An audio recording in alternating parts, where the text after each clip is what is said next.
ચલો સમાચારમાં આ તરફ આપણે આગળ વાત કરીએ સુરતની તો એક બાજુ લોકો જ્યારે 2025નું અંત અને 2026નું સ્વાગત કરી રહ્યા હતા તે દરમિયાન સુરતના લિંબાયત વિસ્તારમાં એક ચકચારી ઘટના બની હતી। જ્યાં જણાવી દઈએ કે સુરતના લિંબાયત વિસ્તારમાં એક હત્યાની એક ચોંકાવનારી ઘટના બની હતી અને જે 2026ના શરૂઆત થઈ રહ્યો હતો ત્યારે લોકો જ્યારે નવા વર્ષની ઉજવણી કરી રહ્યા હતા અને તે દરમિયાન જ આ હત્યાની ઘટના બની હતી।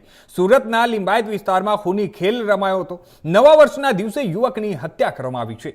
24 વર્ષીય જયેશ પટેલની ચપ્પુ મારી અને નિર્મમ હત્યા કરાઈ છે। પેટમાં ચક્કુના ઘા વાગતા યુવકનું મોત નીપજ્યું હતું।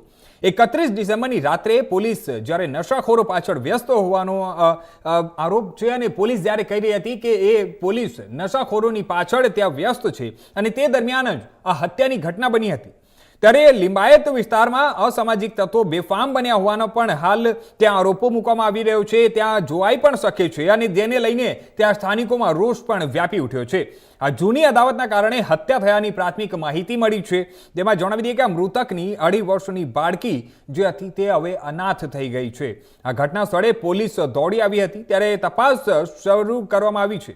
સમાજ અને પરિવાર દ્વારા એટ્રોસિટીનો ગુનો દાખલ કરવાની માંગ પણ કરવામાં આવી રહી છે અને જો પોલીસ દ્વારા એટ્રોસિટીનો ગુનો દાખલ ન કરે તો એ લોકો જે પરિજનો છે તે બોડી સ્વીકારવાથી પણ તે લોકોએ સાફ મનાઈ કરી દીધી છે। એ લોકો ઇનકાર કર્યો છે અને એ લોકોની સખ્ત માંગ છે કે જે લોકો આરોપી છે જેને આ હત્યા કરી છે તે લોકો ઉપર એટ્રોસિટીની પણ ફરિયાદ થાય અને એની સાથે સાથે સખ્તમાં કડક કાર્યવાહી એના ઉપર થાય। મારું નામ પટેલ હિતેશ છે। મારા ભાઈનું નામ પટેલ જયેશ છે। આ ઘટના અચાનક થઈ છે। આ કામના બાબતમાં જતો હતો, આના ઉપર અચાનક હુમલો થયો છે। કોણ છે અને શું કારણ છે? આ હુમલા કરવાવાળાનું નામ ખાલી એક જ જાણું છું, વિશાલ છે અને આના ઉપર પહેલા પણ હુમલો થયો છે। કયા બાબત લઈને પહેલા હુમલા થયો હતો અને વિશાલ શું કરે છે? વિશાલનો કઈ દારૂનો અડ્ડો છે, મને આટલું ખબર પડેલી છે।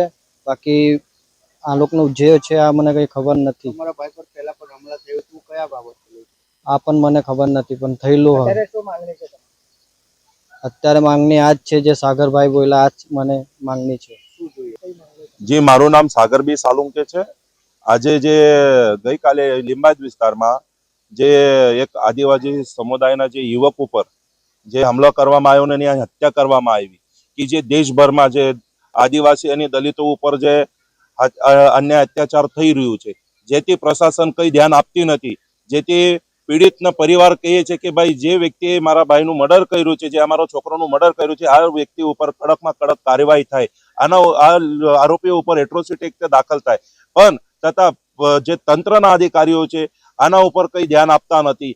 કેવી રીતે ચાલી રહ્યું છે દેશભરમાં કે જેથી દલિત પીડિતોને ઉપર જ્યારે અન્ય અત્યાચાર થાય ત્યારે સુધી કોઈ આવતું નથી। આની ખોટી રીતે જેથી ગરીબના યુવકોને મારવામાં આવે, આની હત્યા કરવામાં આવે તો પણ તંત્ર ઊંઘેલું હોય। આના પાછળ કોનો હાથ છે?